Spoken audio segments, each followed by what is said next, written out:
오늘은 우리 교리문답 74번 함께 살펴보도록 하겠습니다. 다섯째 계명에 대해서 우리 함께 공부를 합시다. 문답을 한번 나눠서 해보겠습니다. 다섯째 계명은 무엇입니까? 내 부모를 공경하라. 십계명의 다섯째 계명이죠. 신명기 5장 16절에 보면은 너는 내 하나님 여호와께서 명령한 대로 내 부모를 공경하라. 그리하면 내 하나님 여호와가 내게 준 땅에서 내 생명이 길고 복을 누리리라. 이 말씀입니다. 우리가 부모를 공경하라 하는 건 너무 많이 이제 듣다 보니까 그냥 지나가 버리게 되는데요. 근데 여기에는 분명한 약속이 있다. 여호와가 내게 준 땅에서, 이 땅에서 생명이 길고 장수의 축복이 있다는 거죠. 그리고 복을 누리리라. 이 복은 우리가 이야기하는 축복도 되고 또 행복도 되고, 우리가 그러나 실제로 지금 이 약속을 우리들이 이렇게 자주 잊어버린다 하는 거죠. 그래서 이 공경이라는 것을 너무 무거운 짐으로 생각을 하는 그런 우리가 시대를 살아간다 하는 거죠. 정반대 지금 뉴스들도 있어요.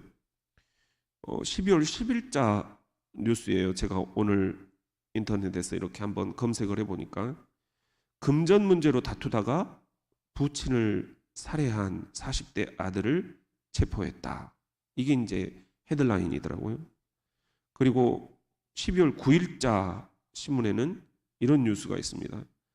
아침밥 차려주러 간 부친을 살해한 조현병 아들이 징역 12년을 받았다. 이런 뉴스였습니다. 그리고 부친 명의로 111억 원을 빌려서 탕진을 한 후에 부친을 살해하려고 시도했던 30대 아들이 체포가 됐어요. 이게 이제 8월 26일자 신문입니다. 부모를 공경하라 말씀은 그렇지만 이게 잘 안 된다는 거죠. 실제 우리가 이런 시대를 살아가고 있다. 왜 하나님은 그럼에도 불구하고 내 부모를 공경하라 이렇게 말씀을 하시는 걸까? 첫 번째는 우리가 내 안에 또 다른 내가 있다 하는 것입니다. 한번 따라해 볼까요? 내 안에 또 다른 내가 있어요.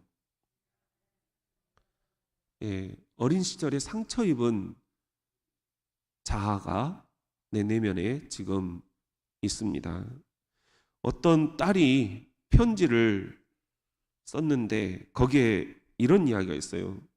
무섭고 두렵고 어렵고 제멋대로인 아버지. 그렇게 사람 마음을 아프게 했으면 오래오래라도 살아서 내가 아버지를 미워하는 마음까지도 다 알고 오래 살다 가야지. 우리한테는 그런 시간조차 주지 않고 마음대로 가버리셨다. 끝까지 제멋대로 가셨다. 정말 아버지답다. 너무 밉다. 너무 미워서 너무 그립다. 이게 이 딸의 마음만이 아니라 우리 자녀들의 마음들이다 하는 것입니다. 우리가 부모에게서 받은 상처들이 있어요. 이것 때문에 우리가 부모 공경이라는 것이 그렇게 가슴에 딱 와닿지가 않는다.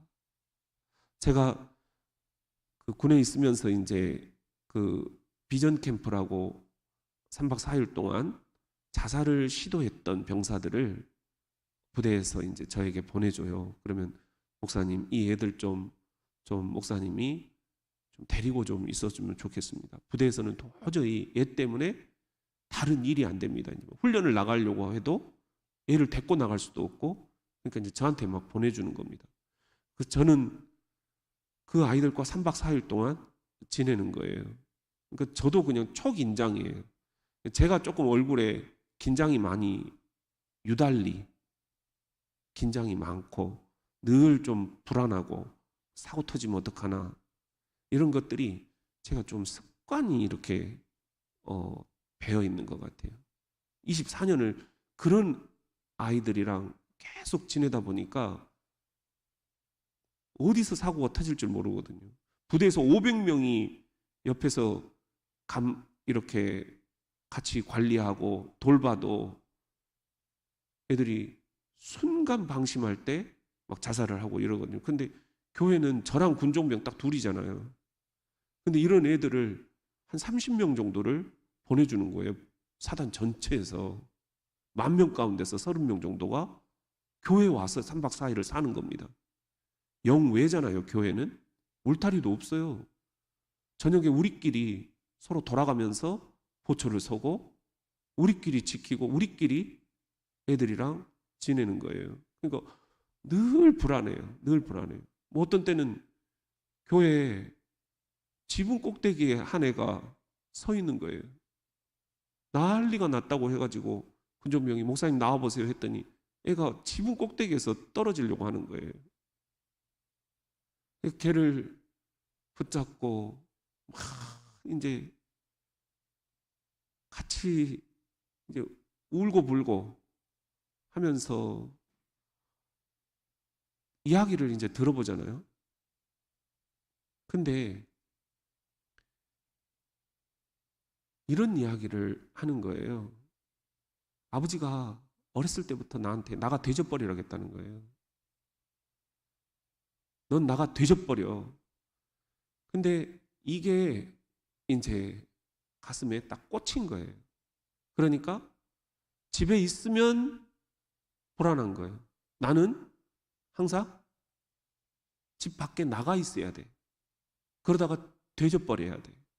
아버지가 말로 이미 애를 죽인 거예요. 애는 그걸 계속 행동으로 옮기려고 하는 거예요. 군대에 들어왔다고 이게 뾰족할 수가 없어요. 계속 내 속에 또 다른 내가 있어요. 그것은 아빠한테 상처받은 어린 아이예요. 얘가 울면서 이 아이 속에 지금 있는 거예요. 그러면서 너는 나가 되져버려야 돼. 그러니까 군대에서도 자꾸 탈영을 시도를 하는 거예요. 나가야 된다는 거예요. 자기는 나가서 되져버려야 된다는 거예요. 이렇게 그 어린 시절에 아빠한테 들었던 이야기가 평생을 가는 거예요. 그 아빠의 말 한마디가 얘를 딱 장악을 하고 있는 거예요. 이런 우리 자녀들이 의외로 너무 많다. 너무 많다. 그런 의미에서 우리가 오늘 부모 공경이라는 게 이게 참 쉽지 않은 말이다. 쉽지 않은 말이다. 그냥 우리는 이것을 무슨 정언 명령처럼 그냥 딱 까라면 까는 그런 명령처럼 우리가 생각을 하고 있지만 실제로 뉴스는 다 이런 것들이라는 거죠. 이런 것들이. 우리에게 미담 사례가 들려오기보다는 나쁜 소식들만 계속 뉴스에 들리는 거죠. 그러니까 굿뉴스가 아니라 배드뉴스예요. 배드뉴스. 일어나자마자 우리는 이런 나쁜 뉴스들만 듣고 나쁜 뉴스 밤새 듣다가 골아 떨어지고 이러잖아요. 이게 다 지금 좋은 뉴스들이냐 하는 거예요. 부모 공경에 대한 뉴스들은 잘 안 들린다는 거죠. 우리들 그런 의미에서 한번 따라해 봅시다. 공격하지 말고 공경하라. 제가 이 구절을 생각할 때마다 그냥 너무 웃겨가지고 자꾸 이렇게 그 미소가 지어지거든요. 그러니까 우리 애가 유치원을 다니면서 아마 유치원이 이제 교회 선교원이었어요.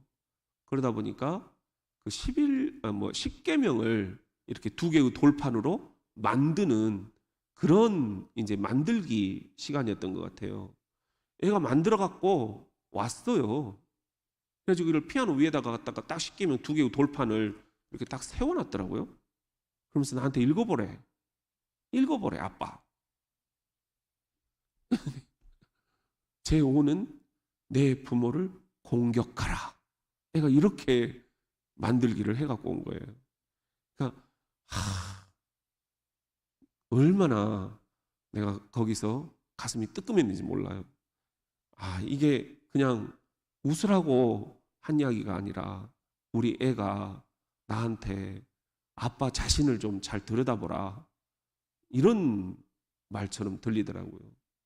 아빠가 우리한테 지금 어떻게 하고 있는지, 나는 아빠와 완전히 지금 적이야, 이런 마음으로 애가 나한테 막 읽어보라고 막 하는 거예요. 내 부모를 공격하라, 공격하라, 이럴 수도 있겠구나. 그런데 여러분들, 오늘 이 말씀 5계명, 이제 내 부모를 공경하라 그랬잖아요. 이 공경이라는 게 이제 성경 원어를 우리가 보면은 히브리어로 카바드 이렇게 되어 있습니다. 카바드. 근데 이 카바드라는 이 히브리어의 뜻이 있어요. 그 의미는 무겁다라는 거예요. 그러니까 부모를 무겁게 생각을 해야 된다. 부모의 존재를, 부모의 가치를, 부모의 그 자리를 우리가 무겁게 여길 수 있어야 된다. 그 말은 존경할 수 있어야 된다. 다른 말로 영화롭게 해드려야 된다 하는 그런 이야기가 되겠습니다. 카바드, 이 말은 우리 부모를 우리가 인생의 스승으로 혹은 나의 영적인 지도자로 생각을 할 수도 있어야 된다. 우리가 이 영어로 파파라고 하면은 교황을 뜻해요. 근데 이건 아빠, 그런 말이에요. 우리가 엄마를 맘마라고 그러잖아요. 그런 것처럼 지금 우리 기독교 역사 안에 이렇게 이런 말들이 굉장히 비슷한 게 많아요. Spiritual Father, 영적인 아버지 역할을 하는 그런 단어도 있어요. 또 Spiritual Mother, 영적인 어머니 역할을 하는 그런 단어도 있어요. 우리가 교부다, 교모다. 그 사막에서 그 영적 수행을 했던 분들, 그 사막의 은자, 사막에 기도하시는 분들, 우리가 이런 분들을 사막의 교부, 사막의 교모, 이런 식으로 표현을 하는데, 그런 게 다 하나같이 우리 부모님을 생각하면서 만들어낸 상징적인 단어들이라는 거죠. 우리 부모가 단순히 이렇게 피가 섞여 있다, 이것 가지고는 안 된다. 영적으로 우리 자녀들을 잘 안내할 수 있는 스피리추얼 가이드가 되어야 된다. 그런 의미입니다. 루터가 우리 기독교 종교 개혁을 이제 단행을 했잖아요.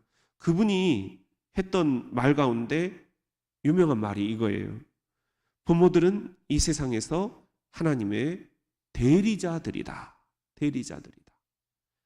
또 이런 이야기를 하는 사람도 있어요.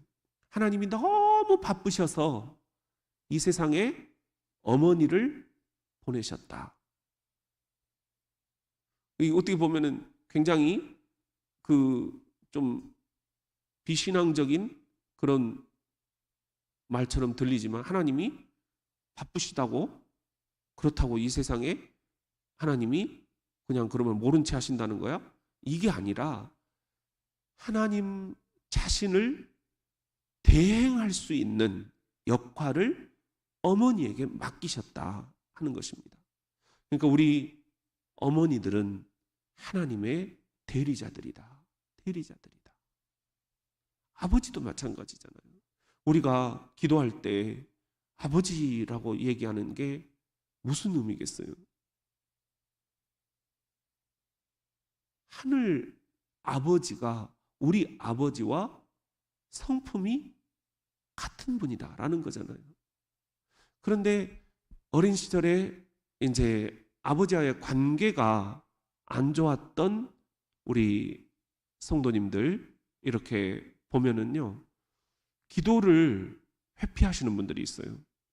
기도가 아버지라고 이렇게 진행이 되니까 그 기도할 때마다 나를 낳아주신 아버지와의 관계가 떠오르면서 기도가 그냥 딱 닫혀져 버린다는 거예요.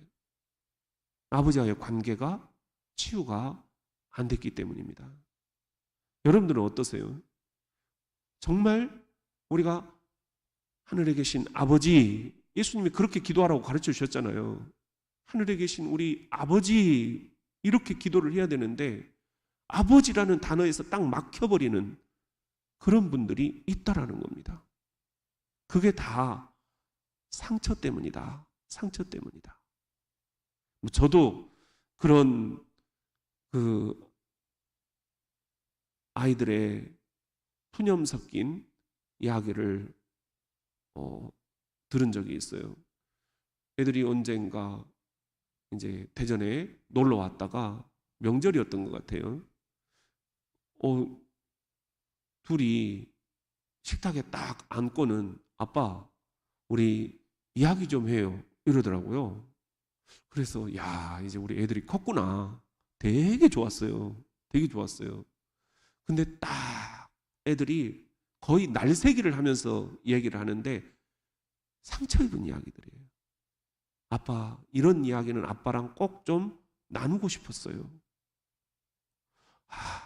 너무 미안하더라고요. 그리고 또 부끄럽고, 내가 애들하고 정말 놀아주지 못했던 거, 또 애들한테 함부로 대했던 거, 또 애들을 부끄럽게 만들었던 거, 교회 안에서 너무 애들을 내가 막 이렇게 목사인 것처럼 애들을 잡았던 거. 내가 목사지 애들이 목사는 아니잖아요. 근데 쉿! 목사들이 그러면서 내가 막 좀 그렇게 막 혼내고 했던 것들, 이런 것들이 애들한테 다 그대로 남아있는 거예요. 그렇게라도 얘기해 주니까 너무 고맙다. 그리고 내가 미안하다 그랬어요. 미안하다. 알면 됐어. 이제 이렇게 끝났는데 아이들에게는 그게 굉장히 오래 남아 있었구나. 우리가 얘들하고 대화할 기회가 별로 없거든요. 저는 이제 전방에 계속 주말 부부로 떨어져 있었고, 애들은 저희가 수원에다가 할머니 집에다가 이제 떨쳐놓고 이렇게 다녔고, 이제 그러다 보니까 이런 대화를 나눌 기회가 없었구나. 그래서 전역을 하고 대전에 내려와서 애들이 그런 이야기를 하는 거예요. 지금이라도 그렇게 얘기해 준 게 너무 고맙다. 너희들이 이런 감정을 가지고 그냥 결혼하러 나를 떠나버렸다면 내가 미안하다는 말도 할 기회를 잃어버렸겠구나. 이런 생각이 들더라고요. 여러분들, 우리 부모를 공경하라. 이게 도대체 뭔 뜻일까? 우리 75번 문답을 한번 해보실까요? 네. 다섯째 계명의 뜻은 무엇입니까?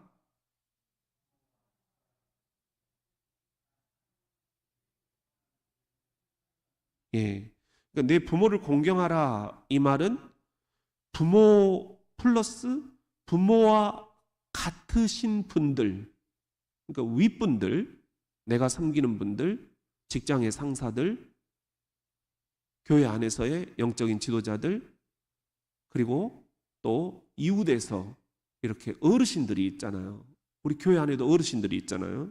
이런 윗사람들을 부모와 같은 마음으로 존경하고 사랑하고 그들의 선한 교훈을 따르라, 이런 의미다. 부모 공경에는. 이해가 되시죠? 자, 에베소 6장 1절부터 보면은요, 자녀들아 주 안에서 너희 부모에게 뭐하라? 순종하라. 이것이 뭐하니라? 옳으니라. 내 아버지와 어머니를 공경하라. 이것이 약속이 있는 첫 계명이니. 약속이 있다는 거예요. 어떤 약속이냐? 이로써 네가 잘되고 땅에서 장수하리라. 아까 출애굽기 거기에 이 약속이 들어있었잖아요. 또 아비들아 너희 자녀를 노엽게 하지 말고 오직 주의 교훈과 훈계로 양육하라. 이렇게 우리들에게 말씀을 주고 계십니다. 우리가 에베소서 6장 1절부터 4절을 같이 읽는 이유는 결국 부모로부터 공경을 하려면 부모도 자녀들에게 공경을 받을 수 있도록 그렇게 같이 서로 손뼉이 맞아야 된다. 그런 의미죠. 부모를 공경을 하라. 대신 부모들은 자녀들을 노엽게 하지 말라. 여기서 노엽게 한다는 말은 뚜껑이 열린다 이런 말이에요. 레이지라는 반응이에요. 우리가 분노한다 하는 것은 정상적인 감정이잖아요. 희노애락 하는데 노, 슬플 노자, 그 다음에 분노, 그 다음에 슬플 애자, 그 다음에 즐거울 낙자 그러잖아요. 그런데 이 분노, 우리가 앵거라고 얘기하는 거랑 경노, 완전히 뚜껑이 열려버리는 그런 레이지라고 영어로 얘기를 하는데 이것은 좀 구분을 할 필요가 있다. 그래서 이 지금 이야기는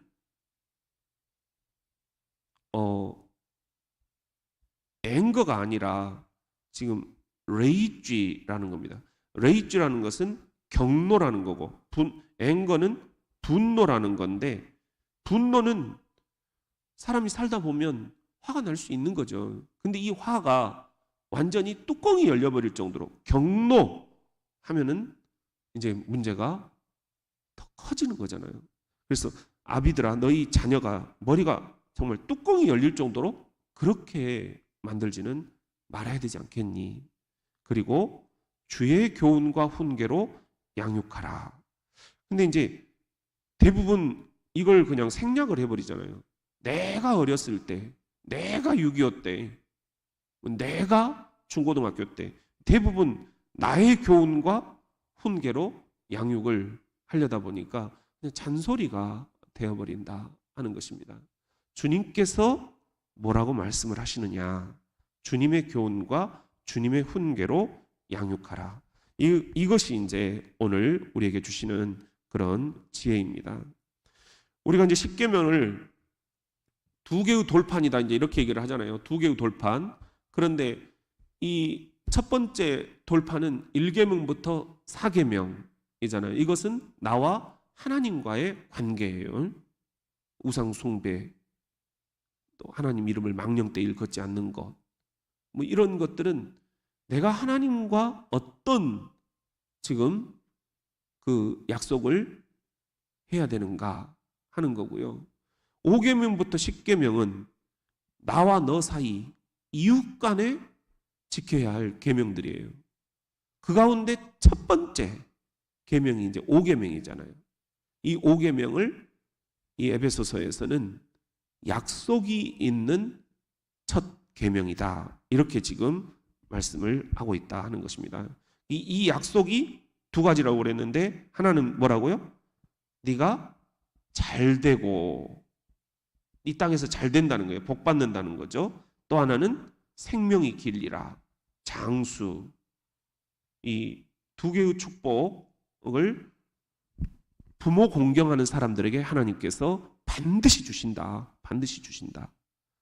그러니까 지금 우리 교회도 그렇고 또 여러분들이 지금 주변을 봐도 그렇고 부모 공경을 하는 자녀들이 잘 돼요. 그리고 또 장수합니다. 이건 하나님이 약속하신 것이다 라는 것입니다. 그리고 또 우리도 그렇게 하면 우리 자녀들이 우리한테 또 그렇게 한다라는 거죠. 그래서 대대손손 우리가 정말 수천 대 이르기까지 이런 부모를 공경하는 그런 가문을 우리가 만들어 보자 하는 거예요. 자, 기독교는 흔히 부모도 몰라본다 이런 이야기를 하잖아요. 그게 이제 제사 때문이에요. 기독교가 우리나라에 들어와서 보니까 이제 제사를 드리는데 이것을 이제 우상 숭배라고 본 거죠. 우리 초창기의 선교사들 이제 이분들이 저렇게 절하면 안 된다. 이걸 너무 이제 강조하다 보니까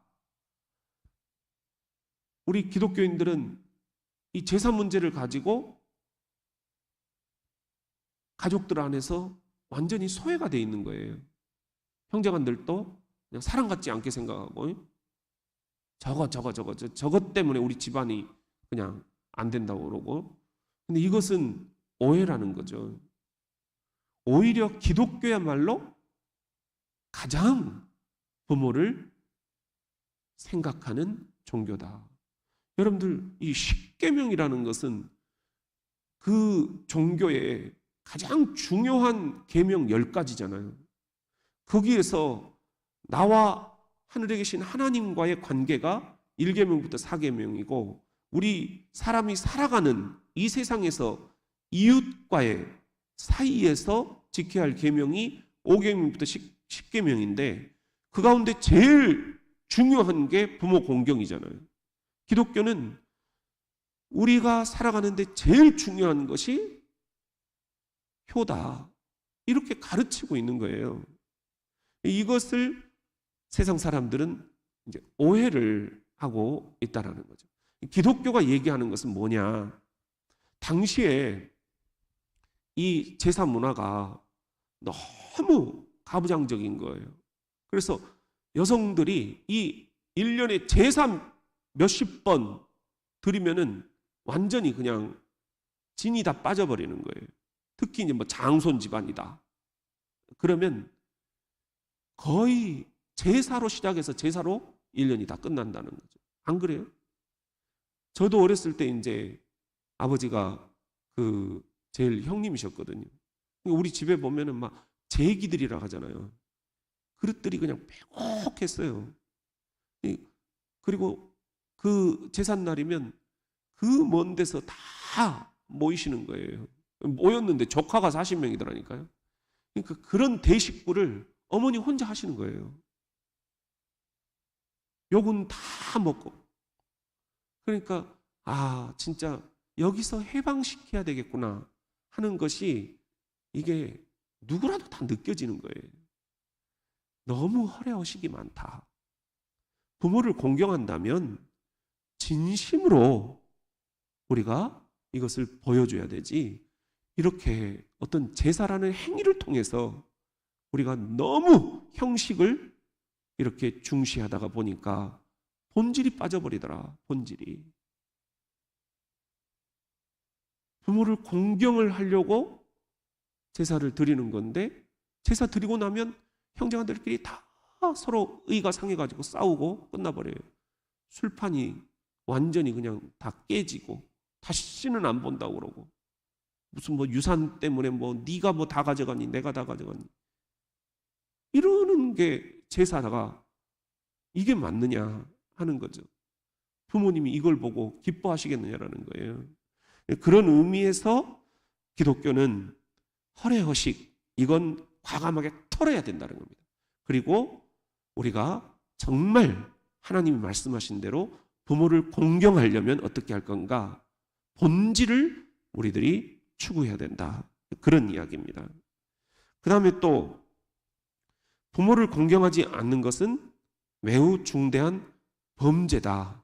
이것은 성경이 누누이 얘기하고 있어요. 그만큼 기독교는 부모 공경에 대해서 강조하고 있는 거지 이것을 완전히 무시하는 그런 종교가 아니라는 거죠. 우리 잠언 20장 20절을 보면은요, 이런 말씀이 있어요. 자기의 아비나 어미를 저주하는 자는 그의 등불이 흑암 중에 꺼짐을 당하리라. 세상 끝이라는 거죠. 살아서 뭐 하겠냐는 거예요. 부모를 저주하는데, 그리고 또 잠언 30장 17절에 보면은 아비를 조롱하며 어미 순종하기를 싫어하는 자의 눈은 골짜기에 까마귀에게 쪼이고 독수리 새끼에게 먹히리라. 오죽하면 이런 말씀을 하시겠느냐 하는 것입니다. 세상에 아비를 조롱하는 사람이 어디 있겠느냐 싶잖아요. 근데 지금 뉴스가 다 그런 것들이라는 거죠. 세상에 어미 싫어하는, 어미에게 순종하는 것을 싫어하는 사람들이 누가 있겠느냐 하는데 너무 많다 하는 것입니다. 우리 기독교는 이러면 안 된다. 하나님을 믿는 그리스도인들은 절대 이러면 안 된다. 예수를 따르는 사람들은 예수를 본받아야 된다. 예수님이 십자가에 죽으시면서 뭐라고 하셨어요?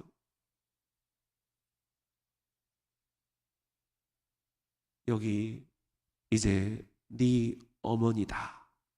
자신의 어머니를 자기 제자에게 부탁을 하시면서 돌아가셨잖아요. 예수님이 그런 분이신데 우리가 어떻게 예수님을 따른다 하면서 부모님을 함부로 우리가 방치할 수 있겠느냐 하는 것입니다. 하나님을 공경한다 하면서 부모를 공경하지 않는 것, 또 부모를 공경한다 하면서 하나님을 공경하지 않는 것, 그리고 부모를 공경한다 하면서 자신의 윗사람을 공경하지 않는 것, 윗사람을 공경한다 하면서 부모를 공경하지 않는 것, 이건 다 논리적으로 모순이라는 거죠. 그 사람의 진면목은 이걸 보나 저걸 보나 다 하나만 보면 다 보인다라는 것입니다. 자녀들이 부모에게 무조건 순종을 하지 않는 이유는 이 불효 때문이 아니다라는 거예요. 그것 또한 하나의 성숙을 향한 과정이다. 기다려줘야 된다 하는 그런 이야기입니다. 그 다음에 우리 같이 한번 따라해 볼까요? 우리는 모르는 게 더 많다. 예. 윤지강이라는 분이 송아지 아버지라는 글에서 이렇게 이야기를 합니다. 그때 저는 몰랐습니다. 아버지도 아파할 수 있다라는 것을, 아버지도 나약한 존재라는 것을, 아버지는 헌옷을 입어도 되고 저는 새 옷을 입어야 되는 것을 알았습니다. 아버지니까 당연히 그래야 되는 것으로 생각했습니다. 아버지가 돌아가신 후에야 비로소 깨달았습니다. 아버지도 때로는 삶에 뭐하고? 지치고. 당연하지 않겠어요? 저도 지치는데 여러분들이 지치지 않겠어요? 근데 우리는 아버지는 절대로 지치지 않아야 된다 이렇게 생각을 한다는 거죠. 힘들어 속으로 조용히 뭐하고도? 울 수도 있는 사람이라는 것을. 아버지는 울면 안 된다. 우리는 은연중에 그렇게 생각을 하고 있다는 것입니다. 이제라도 아버지께 감사의 말을 전할 수 있게 돼서 다행입니다. 아버지, 당신이 제 삶의 가장 위대한 스승이었습니다. 이런 글을 여러분들 어떻게 생각을 하십니까? 우리는 이제 알 것 다 안다. 하지만 아직도 모르는 게 너무 많습니다.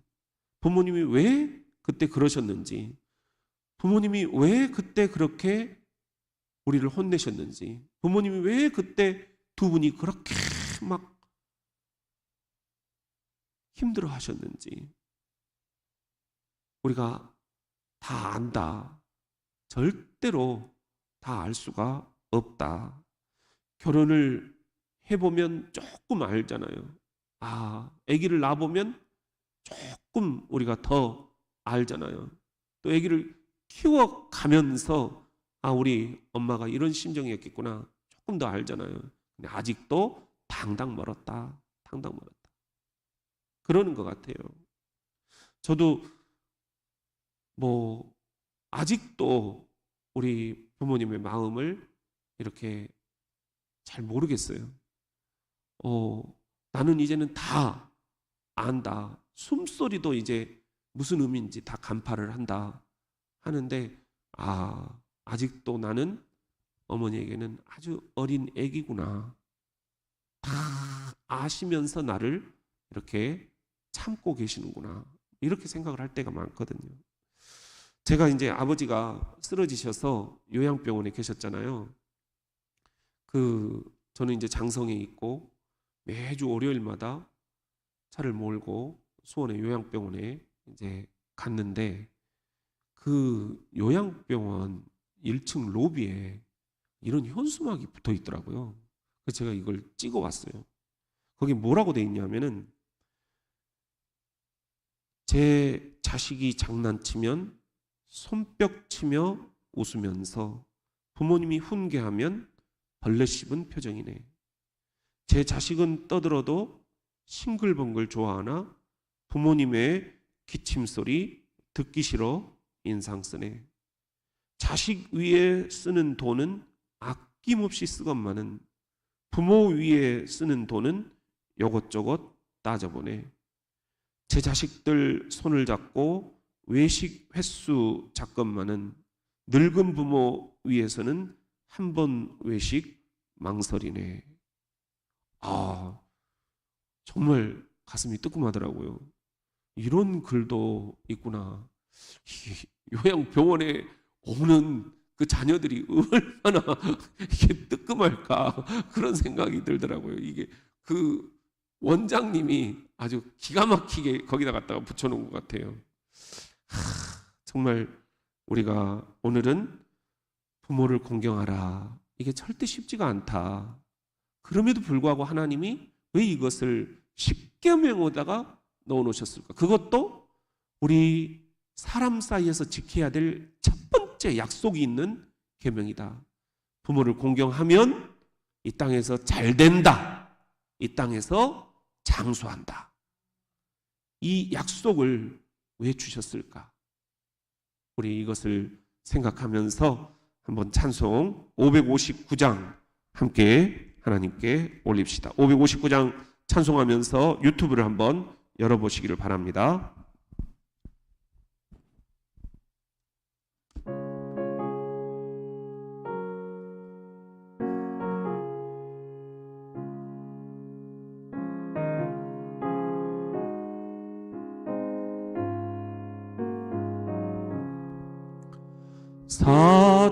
사철의 봄바람 불어있고 하나님 아버지 모셨으니 믿음의 반석도 든든하다. 우리 집 즐거운 동산이라 고마워라 임마누엘. 예수만 섬기는 우리 집 고마워라 임마누엘. 복되고 즐거운 하루하루 어버이 우리를 고이시고 동기들 사랑에 뭉쳐있고 기쁨과 서름도 같이 하니 한간의 초가도 전국이라. 고마워라 임마누엘. 예수만 섬기는 우리 집 고마워라 임마누엘. 임마누엘 복되고 즐거운 하루하루 아침과 저녁에 수고하여 다 같이 일하는 온 식구가 한 상에 둘러서 먹고 마셔 여기가 우리의 낙원이라 고마워라 임마누엘 예수만 섬기는 우리 집 고마워라 임마누엘 복되고 즐거운 하루하루.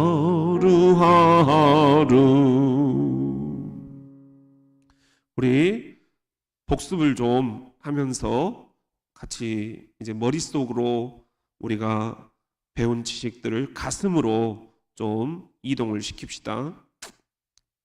자, 우리 다섯 번째 계명이 내 부모를 공경하라 말씀이었습니다. 이 약속의 말씀 보면은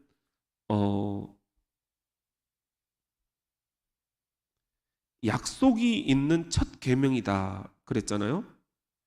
어떤 약속인가요? 두 가지 약속을 하나님이 해주셨다 그랬습니다.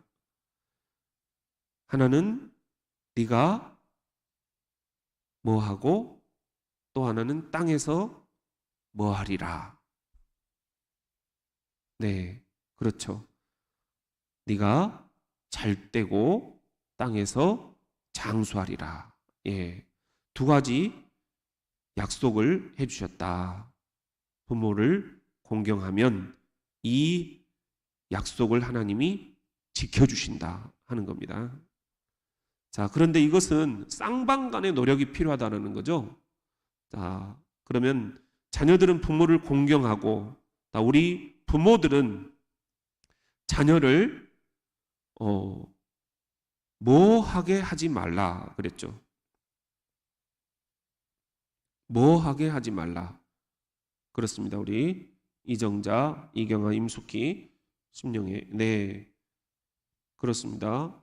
박윤수, 이기혁, 박승희, 박미라, 유정희, 손선희. 오늘 또 많이 들어오셔서 39명 지금 유튜브에 들어오셔서 한상수, 김성호, 유정희 좋습니다. 김준, 이희경, 백만호, 김현태. 우리 김현태 한수 집사님 주일날 못 봤는데 들어오셨네요. 김성경 투, 민세벽, 라승원 고맙습니다. 윤명신. 자, 노엽게 하지 말라 하는 거죠.